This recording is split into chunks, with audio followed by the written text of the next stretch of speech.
give all the credits to my parents, my mom, my uncle and my aunt.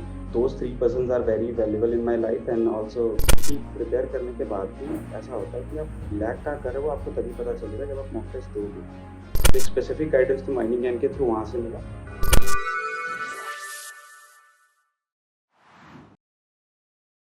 Hello everyone and welcome to the Mining Gyan. And today we have our special guest as Rajkumar and जिन्होंने gate 2024 examinations में all India rank 68 achieve किया है. So many congratulations to you Raj and we are so proud of you. So thank you ma'am. yeah, first of all tell me something about yourself and your family. First of all, thank you for having me for this interview. I am Rajkumar. I come from Devghar, Jharkhand. Currently, I'm a final year student at BIT Sindri, pursuing my Okay. mining engineering. And I come from a very humble background. Uh, my mom is a homemaker, plus she uh, takes care of all the agricultural parts in my village. So that is a source of earning for our home. And I have two siblings. One is married and other is pursuing her MBBS from RIMS Ranchi. Okay. Okay, so you're from BIT, right? So बहुत सारे students Yeah, हैं BIT से जिन्होंने इस year GATE clear किया है and luckily you are one of them, right? Okay, yes, ma'am. so I just wanted to know कि ये आपका first attempt था या आपने से पहले भी attempt किया हुआ है GATE? And this was my first attempt. Okay okay so first attempt में आपने इतना अच्छा रैंक अचीव कर लिया दैट्स रियली कमेंडेबल. सो जब आपने गेट प्रिपरेशन जब आपको एग्ज़ाम के बारे में पता चला होगा लाइक गेट का एग्ज़ाम होता है ऑल थिंग. सो सबसे पहले तो होता है कि आपको एग्ज़ाम के बारे में एक एनालिसिस चाहिए होता है, आपको एक गाइडेंस चाहिए होता है सो दैट आप उस एग्ज़ाम पे प्रिपरेशन में एंटर कर सके, राइट? सो आपको कहाँ से गाइडेंस मिला या आपने सेल्फ एनालिसिस किया या कोई आपके हेल्पफुल कोई आपके मेंटर थे जिन्होंने आपको हेल्प किया?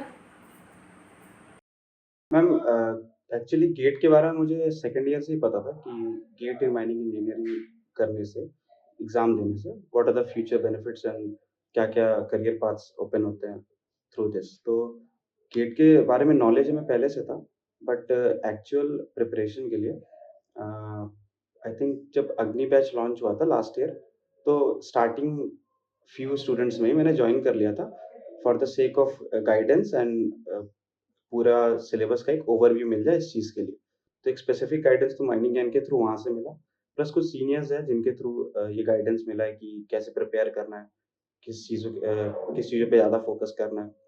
और एग्ज़ाम का जो एनालिसिस होता है वो सेल्फ एनालिसिस किया कि कितने कौन से चैप्टर से कितना क्वेश्चन या कितने नंबर्स का क्वेश्चन पिछले 10 सालों में आया है, वो सारा एनालिसिस करके उस तरीके से फिर प्रिपेयर किया। ओके ओके सो बेसिकली आपने कोचिंग तो पहले ही ज्वाइन कर लिया था बट फिर भी आपको क्या होता है एक स्ट्रैटेजी एक टाइम टेबल बनाना होता है जो आपके शेड्यूल को सूट करे, राइट? सो आपकी क्या स्ट्रैटेजी रही थ्रू आउट द जर्नी?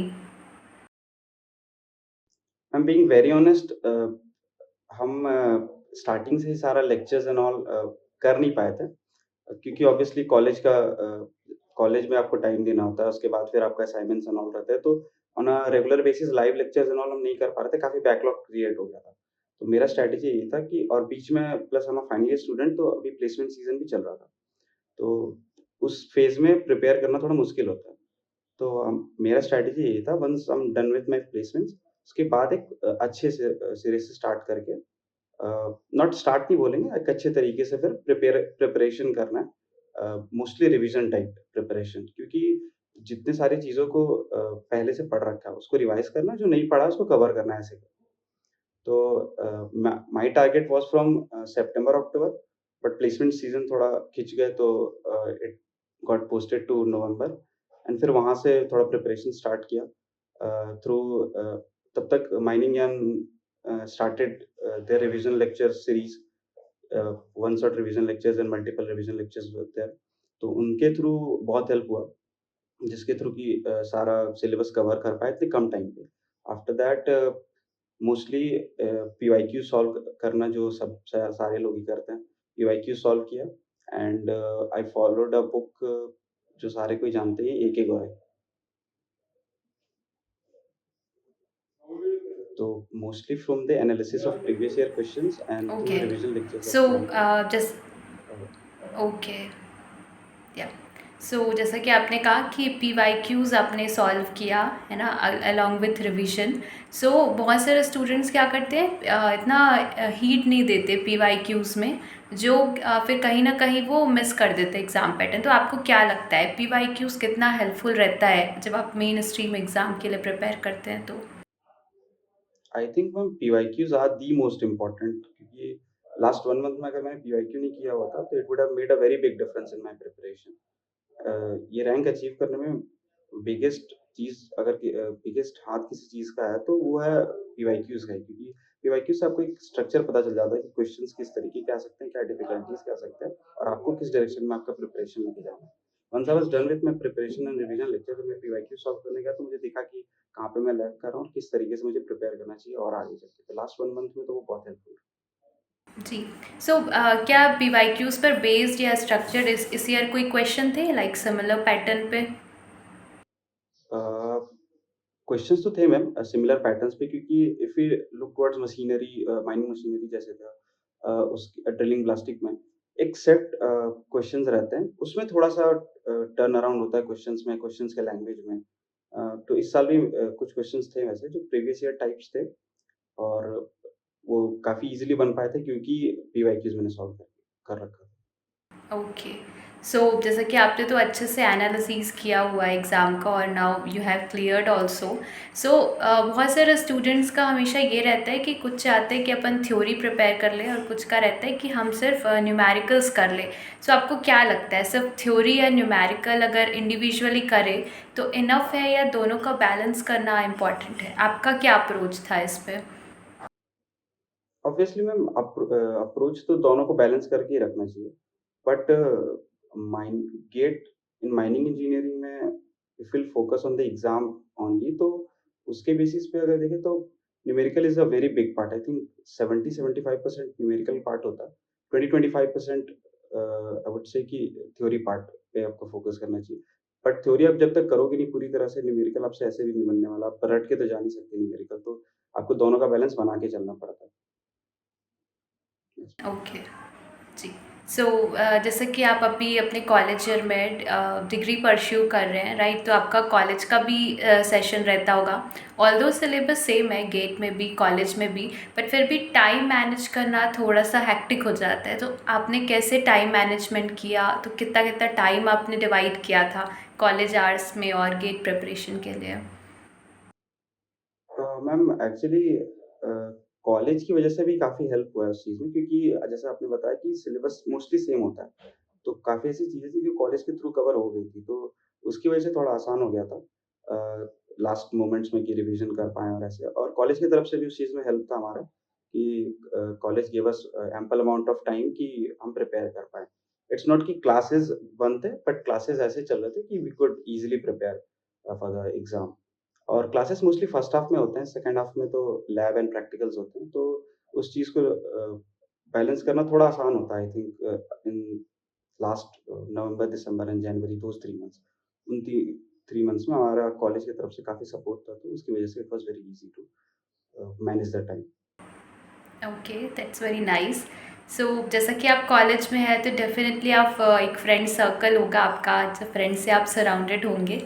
सो बहुत सारे स्टूडेंट्स क्या करते हैं, अपनी प्रिपरेशन को बहुत ही कॉम्प्लेक्स बना लेते हैं, अपनी सोशल लाइफ से थोड़ा सा डिस्कनेक्ट हो जाते हैं। सो आपका क्या था, आप अपने फ्रेंड से कनेक्टेड थे, फ्रेंड्स फैमिली से, या फिर आपका कैसा था, आइसोलेटेड होके आपने प्रिपेयर किया? अ, थ्रू आउट द ईयर तो आइसोलेटेड नहीं था, बट आई कुड से कि लास्ट 1 मंथ जो था वो काफ़ी होना पड़ता है आइसोलेटेड आपको अगर सही तरीके से प्रिपेयर करना है तो, क्योंकि उस टाइम थोड़ा ज़्यादा रिग्रेस हो जाता है और आपको उस तरीके उतना टाइम भी देना होता है कि आप अच्छे से प्रिपेयर कर पाओ और क्लियर हो पाए। तो लास्ट 1 मंथ था थोड़ा-सा आइसोलेशन में। Apart from that I would say कि उतना कुछ आइसोलेशन जैसा भी नहीं था कि I was very connected to my family and my friends. Okay. So जैसा कि ये तो आपका काफ़ी अच्छा रहा प्रिपरेशन कि फर्स्ट अटेम्प्ट में ही आपने क्लियर कर लिया, एंड नाउ आपको एक कॉन्फिडेंस भी होगा कि now you have a secure job at least. So फिर आगे का आपका क्या प्लान है, लाइक फ्यूचर प्लान, आप कहीं और भी कुछ ट्राई करना चाहेंगे? As of now I am thinking of it but हम श्योर नहीं है, तो अभी हम बोलना नहीं चाहेंगे कि हमको क्या करना है मैम आगे। हम डिस्कवर ही कर रहे हैं, कुछ कुछ चीज़ों पे सोच रहे हैं कि करना क्या है। Okay okay. सो बेसिकली अभी आप एक्सप्लोर कर रहे हैं अपना जो करियर अपॉर्चुनिटीज़ है।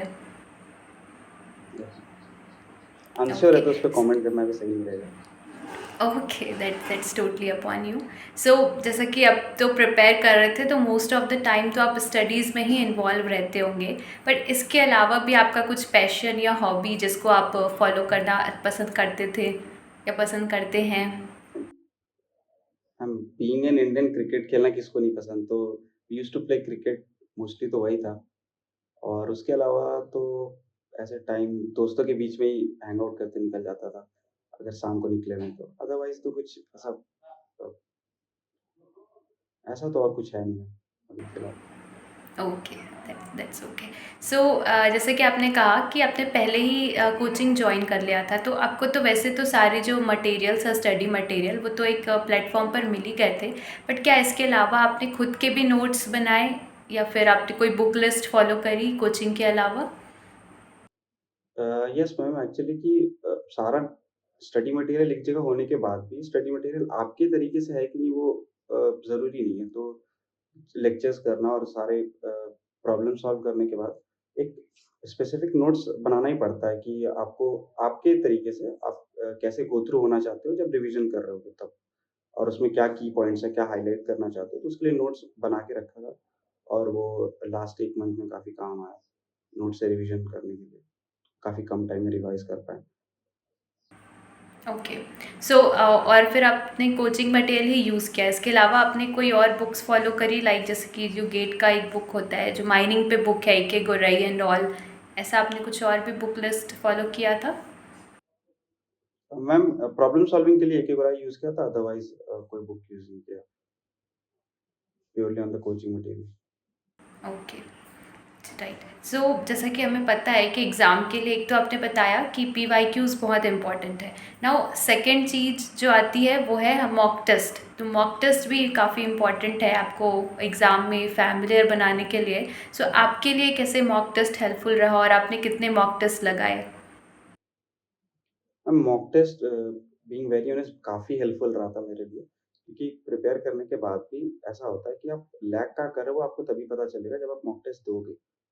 एग्ज़ाम के माहौल में बैठ के प्रॉपर 3 घंटे बैठ के वो मॉक टेस्ट दोगे, तो माइनिंग एम के मॉक टेस्ट जो हो रहे थे, ऑल इंडिया मॉक टेस्ट हो या फिर जितने मॉक टेस्ट के सीरीज़ हो रहे थे, वो सारा मैंने दिया था। और उसके थ्रू काफ़ी हेल्प रहा मुझे ये जानने में कि एग्ज़ाम अटेम्प्ट करने में कैसे है इन एग्ज़ाम डे में।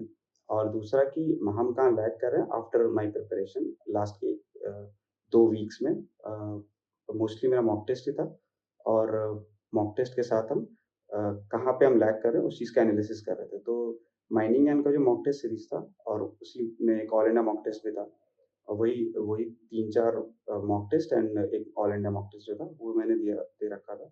और यही 5 से 6 मॉक टेस्ट देकर के मैंने एनालिसिस किया था कि मेरा कहाँ पे आई एम लैकिंग बिहाइंड, और उस पे मैंने मेहनत करके फिर उसको सुधारा। एंड सो ये माइनिंग एंड का जो टेस्ट सीरीज़ था वो काफ़ी हेल्पफुल रहा मेरे लिए। Right, okay. सो एक और चीज़ मैं आपसे पूछना चाहूँगी कि बहुत सारे स्टूडेंट्स क्या करते हैं, एप्टीट्यूड का पोर्शन वो बहुत ही लाइटली ले लेते हैं कि एग्ज़ाम पे हो जाएगा इस सेंस में। सो आपको क्या लगता है, एप्टीट्यूड जो भी अपना रीजनिंग है वो साथ साथ आपको लेकर चलना चाहिए आपके मेन सब्जेक्ट्स के साथ, या उसके लिए क्या अप्रोच फॉलो करना चाहिए स्टूडेंट्स को? मैम, एप्टीट्यूड हम अपना अप्रोच बताते हैं कि मैंने एप्टीट्यूड में मोस्टली लास्ट 15 इयर्स का पेपर ही बना के गया था कि लास्ट 15 इयर्स में डिफ़िकल्टी लेवल क्या है एप्टीट्यूड का, वो हमसे बन रहा है कि नहीं बन रहा है। अगर नहीं बन रहा है तो उस पर्टिकुलर कॉन्सेप्ट पे या फिर उस पर्टिकुलर टाइप ऑफ क्वेश्चंस पे कैसे बनता है क्वेश्चंस, वो फ़ोकस किया। अदरवाइज़ जो बन जा रहे थे, जिस टाइप ऑफ क्वेश्चंस को बन जा रहे थे, उस पे मैंने उतना फ़ोकस नहीं करा, क्योंकि वो ऑब्वियसली बन ही जा रहा है। So that is so what I did. Okay, okay. So जैसा कि आपने एनालिसिस किया होगा, तो आप क्या बता सकते हैं कि बेसिक लेवल क्या होता है एप्टीट्यूड का, जो बाकी एस्पिरेंट्स होंगे उनके लिए हेल्पफुल रहेगा? आई वुड से कि मैम आफ्टर 15 नंबर्स का जो एप्टीट्यूड हमारा रहता है, उसमें 8 टू 10 नंबर्स का क्वेश्चंस मोस्टली ऐसा रहता है कि अगर आप एक काम माइंड के साथ बैठोगे और थोड़ा-सा टाइम दोगे, तो वो बन जाएगा। अब बट 5 से 6 नंबर क्वेश्चंस ऐसे रहते हैं जो कि ट्रिकी रहते हैं, जिनमें आपको एक्स्ट्रा कॉशियस होके अटेम्प्ट करना पड़ता है। अदर और क्वेश्चन जैसे इंग्लिश के भी रहते हैं, कंबाइंड जैसे दोनों का 15 नंबर्स का क्वेश्चन आता है, इंग्लिश प्लस एप्टीट्यूड। तो इंग्लिश के जो क्वेश्चंस होते हैं, उसमें कुछ डायरेक्ट वर्ड मीनिंग्स होते हैं, कुछ डायरेक्ट एंटोनिम्स सिनोनिम्स होते हैं। अगर वो आपको नहीं पता तो आपको उसमें अटेम्प्ट नहीं करना चाहिए। उसमें तुक्के की वजह से काफ़ी लोगों का नेगेटिव मार्किंग होता है, तो वो अटेम्प्ट ऐसे नहीं करना चाहिए। और अदरवाइज़ तो एप्टीट्यूड आई थिंक कि बन जाता है मोस्टली। कुछ बहुत ज़्यादा हाई लेवल का तो होता नहीं है एप्टीट्यूड, अपार्ट फ्रॉम ओके। 1, 2 सो और 3। बेसिक लेवल ही रहता है। ओके। सो जैसा कि एग्ज़ाम में तो नेगेटिव मार्किंग है, बट फिर भी क्या होता है, कभी-कभी अपना गट्स होता है कि एक विल पावर आता है कि अपन गेस वर्क कर जाते हैं, डिस्पाइट नोइंग कि हमारा मार्क्स डिडक्ट हो सकता है। तो आपको क्या लगता है, गेस वर्क काम आ सकता है, या आपके लिए हेल्पफुल रहा क्या गेस वर्क? अ, मैम हम तो जैसा आपको पता है कि मॉक टेस्ट जब दे रहे थे, उस टाइम आई यूज्ड टू ऐसे गेस मार्क कर देते थे क्वेश्चंस को कि ये हो जाए, हो सकता है कि सही हो जाए। एंड वही सेम पुराना जो लॉजिक रहता है कि अगर एक भी सही हो गया तो it will cover up all the negatives, ऐसे करके लोग सोच के मार देते हैं। तो मॉक टेस्ट जब दे रहा था तो मैं भी वैसे किया था, बट आई कुड सी कि मेरे जो मार्क्स है वो लोअर एंड पे ही जा रहा था जब जब मैंने गेस मार्क ज़्यादा कर रखा था। तो अ, मॉक टेस्ट देते-देते ही मैंने अपना माइंडसेट बना लिया था कि हमको गेस करना ही नहीं है। जितने क्वेश्चन्स बनेंगे उतने अटेम्प्ट करना है, उसके अलावा मुझे एक भी क्वेश्चन अटेम्प्ट करना नहीं है। स्मार्ट गेस आप कर सकते हो 1-2 जिसमें आप आई आई कुड एलिमिनेट 1 और 2 ऑप्शंस, जैसे 1-2 क्वेश्चन्स मैंने करा है कि जिसमें 1-2 क्वेश्चन्स ऐसे थे जिसमें 2 options I could easily eliminate और बचे हुए 2 ऑप्शंस में I could try to guess, तो उसमें 2 क्वेश्चन्स मैंने ऐसे गेस करे थे। अदरवाइज़ ऐसे रैंडमली जो गेस मार्क होता है वो मैंने नहीं करा। And that was mostly because of mock test मेरा। ओके। सो ये तो सही है कि नेगेटिव मार्किंग है तो गेस वर्क रिस्की हो जाता है, राइट? सो जैसे कि क्या होता है कि बहुत सारे स्टूडेंट्स पहले से ही टारगेट सेट कर लेते हैं कि हमें इतने नंबर ऑफ क्वेश्चंस अटेम्प्ट करने हैं, फिर अगर वो नहीं हो पाता है तो पैनिक कर जाते हैं एग्ज़ाम सिचुएशन में। सो आपको क्या लगता है, टारगेट पहले से सेट कर लेना चाहिए, या वहाँ एग्ज़ाम पे जाके ऑन द सिचुएशन आपको फिर वो डील करना चाहिए? आई थिंक मैम पहले से अगर टारगेट सेट करके जाते हैं तो तभी ऐसा मोस्टली हम देखते हैं कि लोग गेस मार्क कर रहे हैं। तो आई थिंक वो पहले से टारगेट सेट करके नहीं जाना चाहिए, क्योंकि depending upon the difficulty of question जो उस साल आए, आप आप जो भी नंबर अपने मन में लेके चल रहे हो या फिर उसके थ्रू जो रैंक अचीव करना चाह रहे हो वो डिफर कर सकता है। जैसे कि इस साल भी काफ़ी वेरी किया है, इफ यू कैन सी। तो इसकी वजह से अगर आप पहले से ही अगर माइंड में ये बैठा लोगे कि हमको इतने नंबर ऑफ क्वेश्चंस अटेम्प्ट करने ही करने हैं, एंड उस साल पेपर डिफिकल्ट आ गया और आप उतना नहीं बना पा रहे हो और फिर गेस वर्क करने जाओगे तो obviously you will fall into that negative mark trap. तो इसी वजह से आई थिंक कि आपको एग्जाम हॉल में जाके taking the questions one at a time आपको सॉल्व करना चाहिए। वो बन रहा है तो बनाना चाहिए, अदरवाइज आपको इस चीज़ पे फोकस नहीं करना चाहिए कि मेरा सेट नंबर ऑफ क्वेश्चन जो है वो अचीव नहीं हुआ, इसकी वजह से I should guess. Okay. So जैसा कि है कि बहुत सारे स्टूडेंट्स अगर वो कम टाइम पे प्रिपेयर करना चाहते हैं, या उनके पास टाइम कम है, वर्क कर रहे हैं या कहीं पर कॉलेज ईयर है, सो मेन एरियाज़ क्या है, या कुछ इंपॉर्टेंट टॉपिक्स हैं आप बता सकते हैं जहाँ से फ्रिक्वेंटली क्वेश्चंस आते हैं year by year?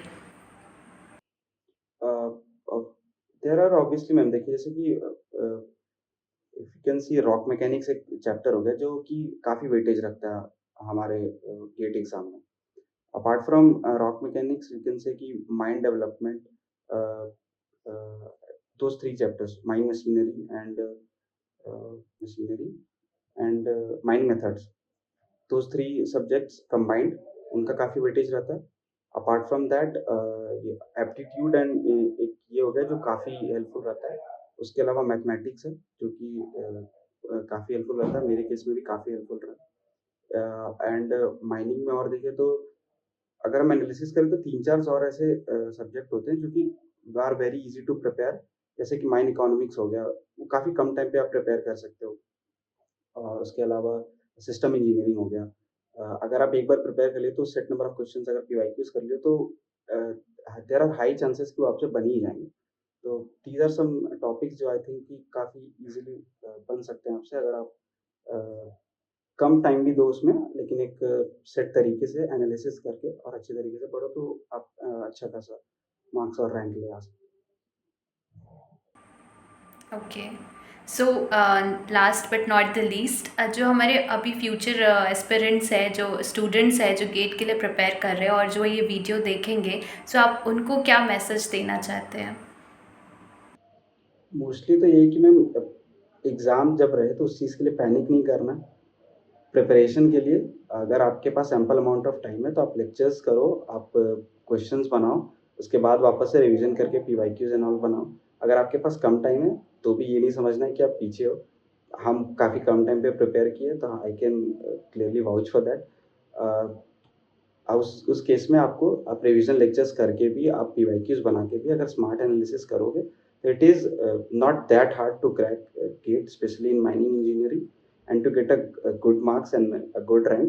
You can do it in a very short amount of time if you are doing it with the right analysis and the right preparation strategy.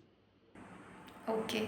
So and also one more thing, आप अपनी family या किसी special person को अगर कुछ message देना चाहे, अपना सक्सेस डेडिकेट करना चाहे इस वीडियो के through, so you can also go that. Uh, Thank you for this opportunity, ma'am.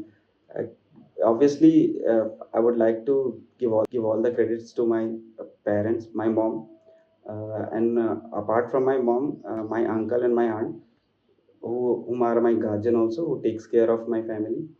Uh, those three persons are very valuable in my life, and also they have motivated me enough for the gate examination. Mostly I was also trying to get into tech field and like the rest of us, but those three people motivated me for get into gate and go into the mining industry. Also, apart from my parents, my siblings, I have two elder sisters. Both of them have motivated me enough. Uh, Wherever I'm standing, it is all because of my family. So mostly the credit goes to my family. And उसके अलावा I have professors जिन्होंने काफ़ी help करा है, जिनका पढ़ाने का तरीका ऐसा था जिसकी वजह से काफ़ी चीज़ों में मुझे थोड़ा सा कम भी प्रिपेयर किया तो it has help me. And and lastly mining ज्ञान, जिसकी वजह से एट द लास्ट टाइम पे मैंने रिवीजन लेक्चर्स करके MPYQs का वो सारे लेक्चर्स कंप्लीट करके काफ़ी कम टाइम पे इस रैंक को हासिल किया। Okay, so thank you so much, Raj. And again, I'll say that we are very proud. My whole Mining Gyan team is actually very proud of you. And thank you for your valuable time and all the very best for all your future accomplishment. Thank you.